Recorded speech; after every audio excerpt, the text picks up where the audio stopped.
All right. Well, again, good morning or good afternoon, depending on your time zone, everyone. Thanks again for joining us. My name is George Zarepski, and I'll be hosting the webinar on behalf of MCP Networks. I'll be introducing our speaker and my co-founder, Mike Perea, here shortly. So I want to get started with a little bit of background on us. Our company is veteran-owned, and we're based out of Fargo, North Dakota, which is known as the Silicon Valley of the Midwest. We started writing software for our platform in 2015, and we founded our company in 2016. Our goal is simply to make technology simple and easy to use. Mark Perea is the CTO and co-founder of MCP Networks and has over a decade of experience working at a rural ISP here in North Dakota. And finally, before we hand it over to him, I wanted to let you guys know that this is going to be recorded. We will be sending out the recording to all the participants after the webinar. So don't be afraid to miss anything if you're taking notes. And this will be an interactive show. So we're going to present some polls throughout. And we ask that you guys go ahead and fill those out while we present the rest of the slides. We hope the results will be useful for everyone. We will share the results immediately with all the attendees. All right, so with that said, I want to hand it over to Mark now. Mark. Thanks, George. Hi, my name is Mark Perea, and I'm excited to talk to you today about managed router services. As you heard, I'm a co-founder of MCP Networks, but before that, my career involved servicing nearly 50,000 voice, video, and broadband subscribers in rural North Dakota. I really hope you'll find value in this talk today, and most of all, I'd like to hear your feedback and answer any questions you might have. So let's get started. This slide represents the past. I remember when there was a stiff DMARC, when printers and thermostats didn't go online, and when a household had less devices in the home than the number of people that were living in it. Back then, if the subscriber complained that things seemed slow, you would check your transport, and way too often, you would generate a ticket to roll a truck. George is going to throw up a poll here, and we'd like to know how many of you billed your customers for those truck rolls. You'll see here, charged every time, sometimes, maybe we lost money. We could buy a small island with the money lost.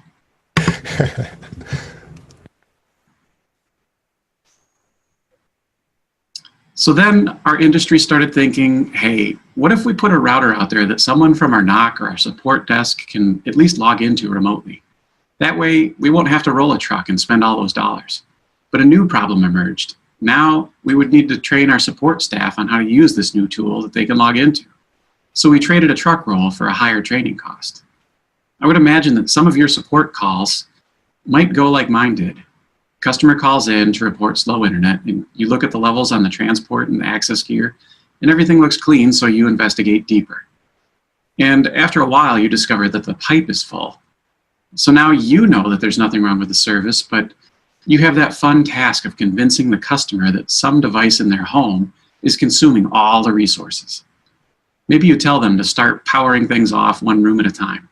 Myself, I would head into the NOC and set up some port mirroring, and eventually I'd find the right circuit, discover the MAC address, then do an OUI lookup conversion. And finally, I'd let them know, hey, if you unplug your Roku or Windows PC, I think it'll be fixed. Voila, only 45 minutes to an hour later, the problem's solved. I remember thinking then, there's gotta be a better way. So Mark, I'll throw the results up here of that poll. It looks like a lot of folks are losing money. That's too bad. Let's get that fixed. Yes. So here's a few things that we think a managed router service offering for home users should include. And number one is visibility into the subscriber's home network. Like it or not, subscribers don't care about a DMARC anymore. And if the service works great on their wired PC, but crappy on their new iPad that they just got for Christmas, you know, when they're upstairs in the bedroom all the way on the other side of the house, they blame you for that, and they think it's your problem. It's their perception that has changed. And we're not just providing a pipe anymore. We're providing internet access to every device in their home. So first off, if you can't see every device in their home, you're missing out. We believe that a managed router service should automatically detect all the devices on the network, show you how much bandwidth each of them is consuming, and let you know the quality of the signal if it's Wi-Fi connected. I remember at my last company when a very important customer called in and reported unbearably slow internet. In fact, he reported that half his network would go unreachable across 5 different locations, but it was intermittent and at random times. After hours upon hours, day after day of digging and investigating, the whole time he's swearing at us that it's our service and it's our equipment that must be to blame. We found that the culprit was his printer. It was misbehaving and spewing his entire capacity worth of bandwidth out onto the network to all of his locations when a certain print job was queued. And that effectively took all of his sites offline or brought them to a crawl. But with the proper software, this can be detected in seconds. Let's get another question up here. How long would you guess that it takes you to troubleshoot a slow internet problem on average? 5 minutes, 15 minutes, 30? How about an hour plus? We'll give you a couple seconds here and I'll start talking about the next number 2. All right, Mark, let's hear about your number 2. So number 2 on the list is self-service. We think there's just certain things that you don't ever need to get called to fix. And reports are that 2/3 of subscribers would prefer to fix something themselves over making a phone call in for support. Password changes, resets, Wi-Fi name changes, setting network priorities, or adding a guest network, device control, and port forwards. Those are all things that internet users would rather be able to change on their own, but only if there's a portal to do so that's intuitive and easy to use. If you look in the marketplace, there's an explosion of whole home, new Wi-Fi solutions like Luma, Eero, and Google Wi-Fi.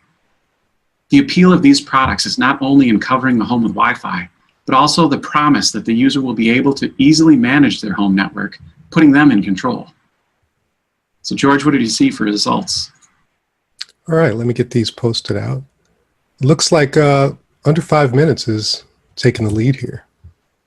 Awesome, that's fantastic. Must be using some good tools. We'd like to hear about those. But on to the next, number 3 on our list, quality of experience. Gone are the households with less devices than people. Today's family network has between 15 and 25 devices online, and as the Internet of Things continues to explode, we're expected to see an average of 40 connected devices per household over the next 5 years. A managed router service should be able to apply policy that allows for the network to behave better with it than without it, meaning that it should be an improvement for the subscriber's experience. We all know that video has taken over as the prominent protocol on all of our networks, and you may have the ability to protect customer A from customer B's video stream. The question now is, can your managed router service deployment stop the Roku from breaking Dad's VPN connection or interrupting a gaming session? I remember this one family came to us for help. Every time the daughter would come home, everything on the network would get sluggish and slow, and no one had any idea why. It was weird, but we figured out what was happening. The daughter had an iPhone and an app like Snapchat, and it was set to automatically download or upload all of the selfies from the day as soon as she connected to the Wi-Fi. These guys had limited upload bandwidth, so whenever the daughter would come home, they got to enjoy 10 to 30 minutes of frustration while all those pictures backed up to the cloud. As an industry, we need better tools to improve the customer's internet experience. So next question, if you have a Procera, Sandvine, or other layer 7 box, say hey.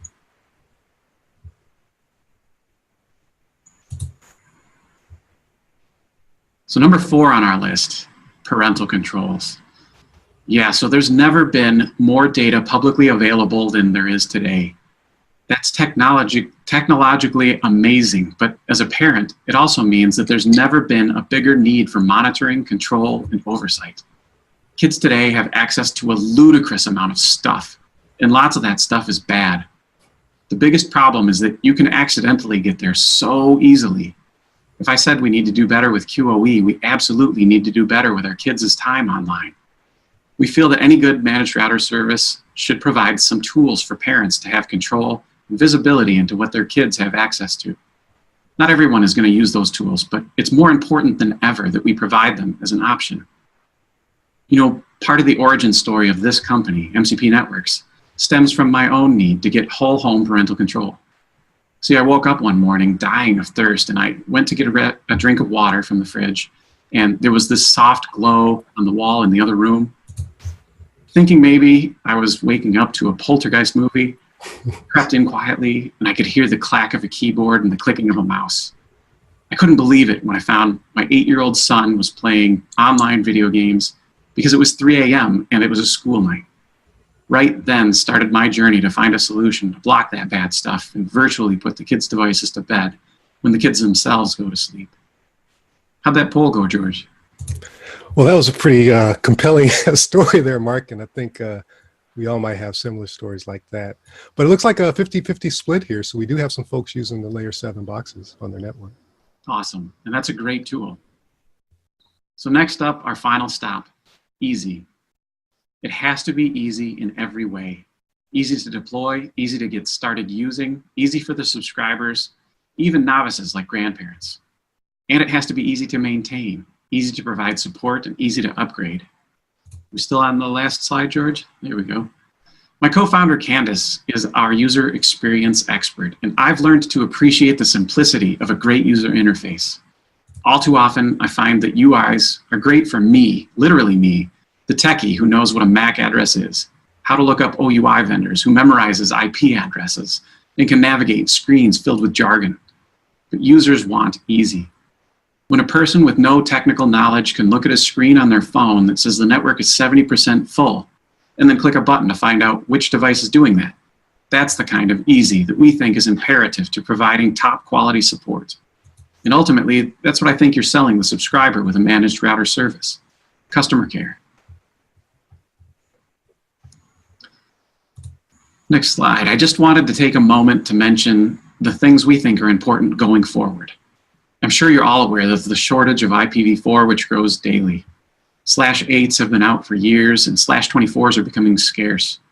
At some point, IPv4 will be truly exhausted, and that will cap new customer growth unless you're V6 capable. I remember the sky was falling in 2009. Asia-Pac was the first to run out in 2011, but Aaron didn't run out until 2015. I can't tell you when Aaron will be completely dry, but that day is coming. As we mentioned earlier, the Internet of Things is upon us.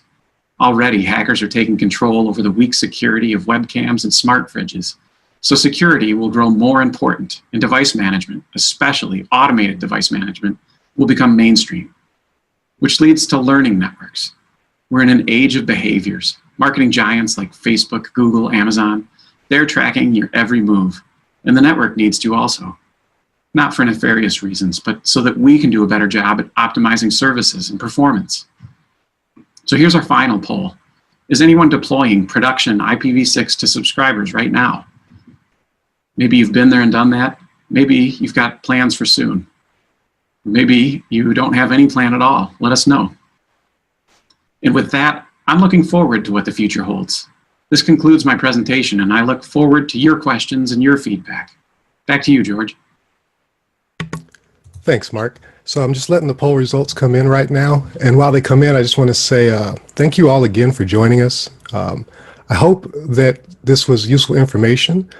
From our experience and our time working in the field, we realize that the top 5 things to us that we see if you're having a managed network solution is visibility, self-service, quality of experience for the user, parental controls, and ease of use. So we definitely want your feedback. We will be opening the floor to Q&A here shortly. So if you want to stick around and ask some questions, please do. If you have to go, we understand, but we do look forward to your feedback.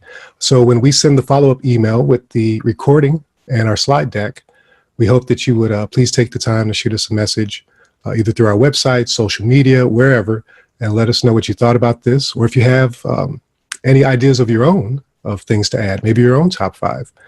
So on the results, I see that we have 100% not yet, but soon. So people are definitely aware of the situation. So again, thank you all for your time, and we do wish you the best in your search for a managed router solution. Take care.